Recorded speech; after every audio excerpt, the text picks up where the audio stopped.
And how about, as you talk about supporting local journalists, man, kudos to Eric Nehm for getting the story a good 20 minutes before Shams tried to steal all of the conversation yesterday on the Giannis Antetokounmpo thing. That, like, maybe 3 months ago, Drew, if this story breaks the day before the NCAA tournament, there's a lot more Bucks and basketball fans in the state of Wisconsin talking about it. Now it's like, oh yeah, okay. We got you. We understand. We know that we're upset. We know that Eric it's not Nehm's great. Story said that the Bucks have explored the idea and broached the idea of sitting Giannis for the rest of the season, and Giannis wants to play. Vehemently denied it, or vehemently is against it. And Drew, like, this would have been a great one for Hot Take Hump Day. However, I don't know that I'm really hot on either side of the aisle, because I get both sides of it. Intellectually, it makes no sense, because if you're going to trade him, you don't want to risk him to injury. There's nothing to play for. They're not going to the play-in tournament. They're not in. It's not in the cards. So just suck it up, get the better draft pick, lose games without Giannis. And then we said, selfishly, if this is Giannis's last go-round, we need to kind of, like, send him some flowers and watch those games and celebrate and see it, because we want to see it. We don't want him to go out in street clothes. So I'm completely neutral about it, but it's a big story. And if that's going to be, if there is smoke here and Giannis wants to play and the Bucks don't want him to play, and maybe it'll make the divorce more palatable when it happens. Well, is this the basketball version of Max Crosby? So now do we just have to see? Are we gonna have to see Giannis fail a physical somewhere? They don't want me playing because I'm kind of dinged up, and now they're more about like, it's not you, it's me, or what? Differing agendas here, where Giannis can say, I wanted to play, I wanted to give it all, and then And I struggle with it from the Bucks side of things. Like, totally get it that you can add 3 ping pong balls if you're the 8th worst team compared to the 10th worst team, whatever it ends up being. Bucks already don't have their pick because they don't have control of the pick. So if it's going to be a good pick. It should be a good pick. It'll be one of the better picks that they've had in a long time. But like right now, at worst, it can be is the 11th pick or the 12th pick. Because if somebody jumps you immediately go back one slot. Yeah. We just watched a team that was in the freaking play-in tournament playing a guy that they traded for, deciding they were going to shift their entire philosophy around, ship off one of the most beloved players in franchise history, still try to go to the playoffs. They lose because they got drummed in the play-in tournament, and they get lucky with the superstar number 1 overall pick in Dallas.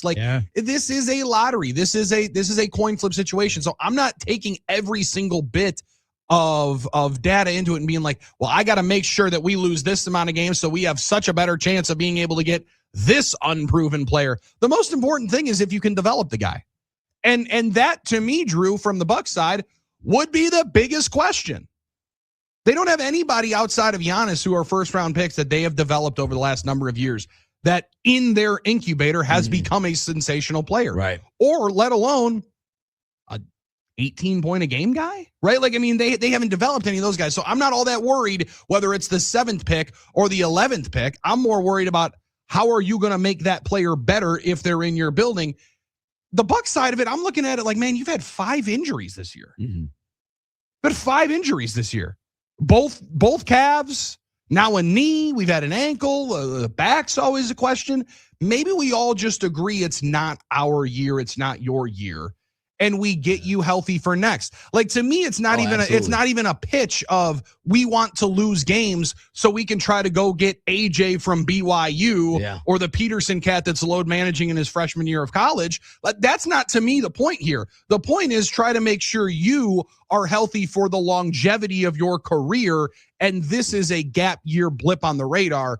Next year, you can go win MVP. Yeah, no wear and tear in your body. And maybe it's not even here, but we don't want you to have the wear and tear down the road. Now, whether or not he believes that he has injuries or wear and tear, I guess maybe that's part of the disagreement. Or the tough thing is, do you want to sign Giannis long term? And if you do, will this affect how that goes? That's the number 1 crux of this deal. I can't imagine it would be, because any intelligent person would at least see the Bucks' interest in this and understand the point. And if you wanted to be here, that's fine. But maybe he can look at it competitively and say, I want to know that you care about, you're desperate to win. And does this prove that? I'm not really sure. I would doubt that the decision you make for the last 14 games is going to be the tipping point whether or not he signs the extension. But who knows? NBA is about to accept its fate for 2 weeks. They go back burner, which is not the worst thing in the world at this juncture. Yeah. Because it's not great ball right. There was a tweet last night from none other than Bill Simmons. Yeah. One of the biggest NBA fans in the media there is. Tweeted the scoreboard. Yeah. Oklahoma City 60, Brooklyn 24 at halftime. He said, let's definitely add 2 more teams. That's what we need. 2 more teams. Yeah, we definitely Vegas and Seattle apparently on a gilded path to getting expansion franchises very soon and adding billions and billions to the coffers of the existing teams. But that is going to water down things even more. Mm-hmm. Going to make the and what you have now in the NBA is like, incredible stories. Oklahoma City, just a wagon, right? They've won 10 in a row. Look at the bottom of the standings. Look where the Bucks are. The Bucks are on the 11 line, so but they're way out of the play-in. And it's the same thing in the Western Conference. Like the Warriors are struggling without Curry, and they lost last night. They've lost 8 of their last 10, but they're in the play-in because they have such a prohibitive lead over Memphis. So they're the 10th. They're locked in, and basically Steve Kerr's like, well, we know we're playing in the play-in game. Yeah, we're going to be here. We're in the play-in game. We'll figure out if we can win or not. But you look beyond the play-in game and look how teams are playing. And Memphis won their most recent game, but they've lost 8 of 10. New Orleans rising up a little bit. They just battled last night. They won 2 last in a row. Night. Yes. Dallas has lost 2 in a row. Utah Bucks play them next. They've lost 4 in a row.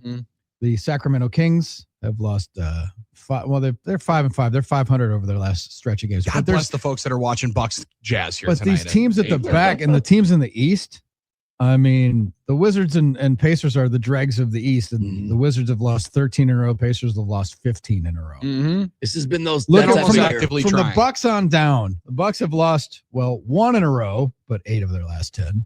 The Bulls have lost 1 in a row, 6 of their last 10. And then the Nets have lost 5 in a row and 8 of their last 10. This is just pathetic. These teams at the bottom that are not even trying.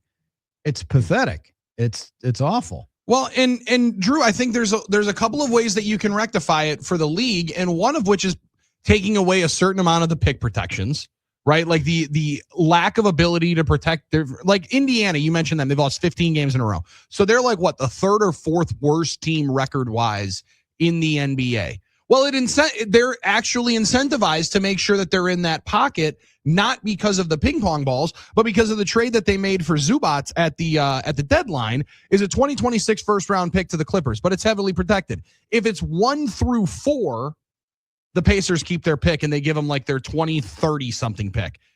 If it's 10 through 30, the Pacers keep their pick. But the most likely scenario is it's pick 5 through 9. And then it goes to the Clippers. So like there's a window as to where you can get it. And everybody's like, we're going to desperately make sure we get this first round pick. Doesn't matter how ugly it is because we just went to the finals a year ago. And like, that's the way the league can shift this. Get rid of the draft lottery. Right. Like that's one way you eliminate the draft lottery, and then it is a true rank and file, and you're going to figure out how good you can make yourself and how quickly you can ascend to the top, because right now it's a system as to you're sitting there for poker reference, a chip and a chair to get the number 1 pick. And the other part for the Bucks, you mentioned the one team in there that's being a little feisty. They won last night over the Clippers with the Pelicans. Well, the Pelicans are the team that control your draft fate, right? That pick doesn't go to the Pelicans. I want to say it's rerouted somewhere to the Hawks, I think. So the Hawks will get the better of the Bucks or Pelicans first round picks. But if the Pelicans are trying to win, they might pass you. And it's going to end up on June 13th, whatever the end up draft lottery day is. Then you'll figure out where it slots in. But I'm also looking at Jalen Williams was like the 12th pick in the draft. Giannis was the 15th pick in the draft. Yeah, to say that you can only hit it big with the top 4 picks, I just don't think is the case anymore. And it's more about how you develop that player once they get into your building. From the Giannis standpoint, though,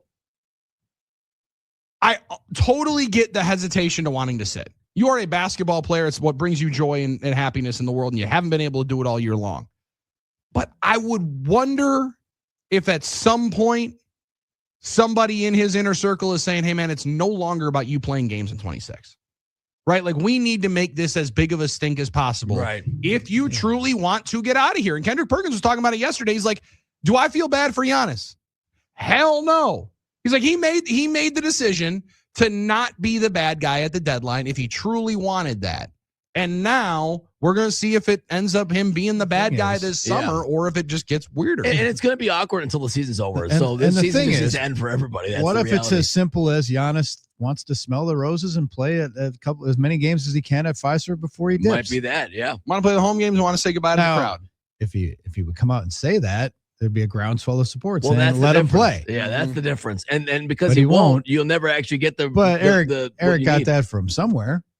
Correct. Right? He got that from somewhere. Eric got Whether that from it's somewhere. from Thanasis or like somewhere, somebody in the inner circle. And Giannis talks about how his inner circle is basically Thanasis, Kostas, and Alex. Yeah, of course. That's like his circle.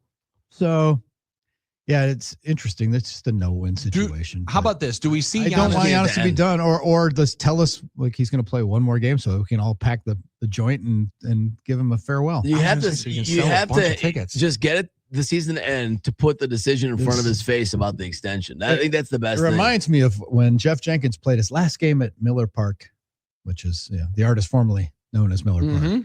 And everybody kind of knew he was going to be gone. And I think it might have been Ned Yost at the time.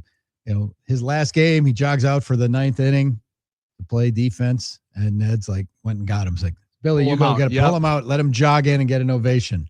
And that's what they did because they kind of knew. And that little tip of the cap was a nice gesture, right? Didn't cost anybody anything. Didn't mean anything in the grand scheme.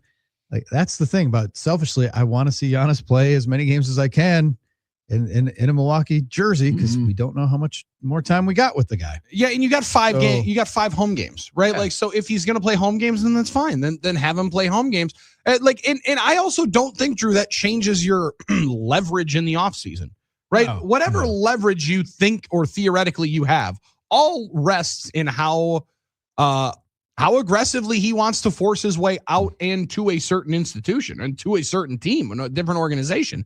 Or he just wants to go to a team that can win and you can take it to the highest bidder.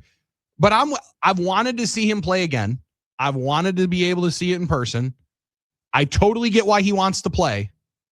But I don't believe it's the Bucks saying, hey, man, we really want to make sure that we can get Peterson from Kansas with the 8th pick instead of the 10th pick. You can look at it very cleanly and say, brother, you've been hurt all year long.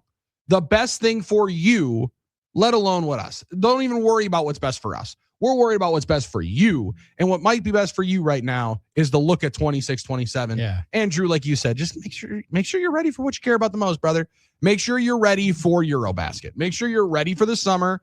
Play with the Greek team, and then we'll figure out, where you're playing NBA games next year.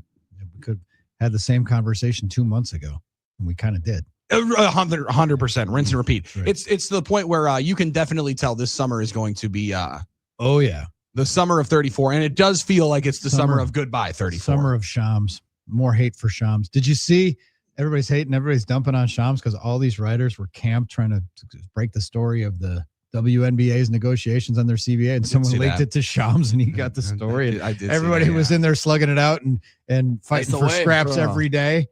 They got douched. Unfortunately, that's just the way it is when you build how it is. Yep. That's how it goes. The one that I didn't like even more was the fact that it was clearly a story in news broken by Eric Nehm. Eric Nehm had the story for damn near 20 full minutes out, and it said sources tell ESPN. Were those sources Eric Nehm's Twitter account? Or the Athletics. Were those sources The Athletic? Yeah, that's kind of shady. But we'll never see that, No. Nutria's finest. Nutria's finest, but his Q rating is dropping compared to Woj's all those years.